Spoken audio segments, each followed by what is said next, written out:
ভালোভাবে কথা বললে তো তোমাদের আবার দেখতে ইচ্ছে করে না। তাই চলো আমার এই আজাইরা উড়াধুরা ব্লগে তোমাকে স্বাগতম। দুয়ারে মেলা বইবে আর আমি যাব না, তাইলে মেলার ভাইবসটা জমবে কেমনে কদিন। এই লিগা মেলায় যাওয়ার জন্য হইতেছি গা রেডি। কি করুম গাইজ, এই প্রাকৃতিক সৌন্দর্য নিয়ে যদি মেলায় বার হই তাহলে মেলার লোকেরা মেলা না দেখে আমারই দেখবে। সেই লেগে একটু মুখে মেকআপ টুকতাছি এই আর কি। আমার ঠামির আবার কি কব গাইজ, ইনি আবার আমার ছোটবেলায় কি করছে জানো, আমার এই তেল জমের তেল মাহানো মাহাইয়া আমার একবারে রোজ রোজ রোদের মধ্যে হেলাই থুইতো গা। এই লিগে আমার জেলাটা পুরো একটা নষ্ট হয়ে গেছে। এখন তাই মাহির মুখে পয়সা দিয়া ময়দা কি করুম, মুখটা তো একটা গেছে কালাই হইয়া। আমার আবার বড়রে কিছু কওয়ার নাই, আমার এমন কান্দাছে চোখের তলে একটা কালি, মানে একটা ডার্ক সার্কেল পইরা গেছে গা। কোনো মেকআপের বাবারও ক্ষমতা নাই গা, হে আগে আমার ঠিক করবে গা। সোহে আবার নাই মাছের মতন পাতা, হের লিগা দিয়ে আবার মাছ কাটা ডং দেখো মায়ের ডং দেখতে বাসি না। ভগবান ভাই কাপ কি বা কসলা ভগবান, তুমি আমার এই কালা দুইটা ঠোঁট বানাই দিলা। তুমি আমার কেন দুইটা গোলাপি ঠোঁট বানাইতে পারলা না? তোমার কি খিপা ভগবান, আমার কান্দা কান্দা চোখ দিয়ে একটা কালি হয়ে গেল গা। তুমি বানাইছো এই কালা কালা ঠোঁট, আমার আবার এই ঠোঁট ভাল লাগে না, হের লিগে আমার আবার লিপস্টিক থুপতানো লাগে। থুইপা থুইপা তবুও একেবারে পারি না মোটে। মুহে তো কিছুই যাই থুবি না কেন, মুহে একেবারে মেকআপ ঠুকতাছি তাও মুহেরটা একেবারে কোনো মতেই ভাল লাগতেছে না, তবুও পোজ মারি, মারণ তো লাগবোই। এছাড়া তো আমি আবার কিছু পারিও না। এইটাই একটু পারি, যাই হোক। তাই আমার জুতা খান দেখতেছো, জুতা খান কিনছি 1 বছর আগে। যতই ড্রেস কিনি না কেন কোনো ড্রেসের সাথেই মানায় না, এর লিগে পরাও হয় নাই।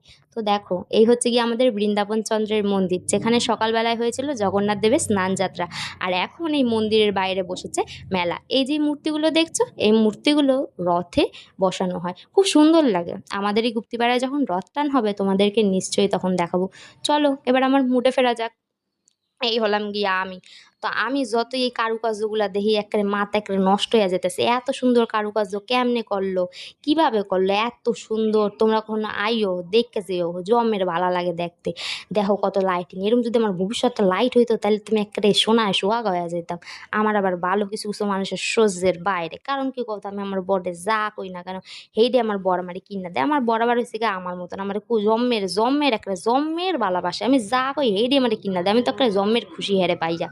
কিন্তু আমার বরের একটা কথা কই, তুমি আমার তো একটু এরকম সারপ্রাইজ দিতে পারো, যত মেলায় কানের আছে গা একদিন তো আমার চুপি চুপি নিয়ে আয়া দিতে পারো। জানি গা তুমি দেবা না, বাদ দাও সব কথা। তোমার আবার পছন্দ হয়েছে গা ওই বলটা। আমার আবার এই 100 টাকায় এতগুলা পার্স দেখা না একটা লোভ আমার সামলাতে পারে, 2খান পার্স নিয়ে আই নিছি, কারণ অতগুলো নেওয়া আমার অকাতের বাইরে। তারপরে দেখি কি এত সুন্দর সুন্দর ক্লিপ দেখা তো আমার একেবারে জম্মের পছন্দ হয়েছে। পছন্দ তো অনেক কিছু হয়েছে, কিন্তু আমার তত অকাত নাই জিনিস নেওয়ার। আর এই পুতুলগুলা দেখো কত সুন্দর, আর ওইদিকে ওই দেখো ওই ডাইনি পুতুল, ওইগুলা দেখলে আমার একেবারে বুকটা কাঁইপা ওঠে, আমার জম্মের ভয় লাগে ওই পুতুলগুলারে। আর এই যে আপেলগুলা দেখো, ওই ফলস আপেল জম্মের ভাল লাগতেছে দেখতে। আর ওই আলুগুলা কি কব গাইজ, প্রথমে ফুচকা তো খায়া ফেলাইছি, খায়া দেয়া দেখি কি পাশে ওই আলুগুলা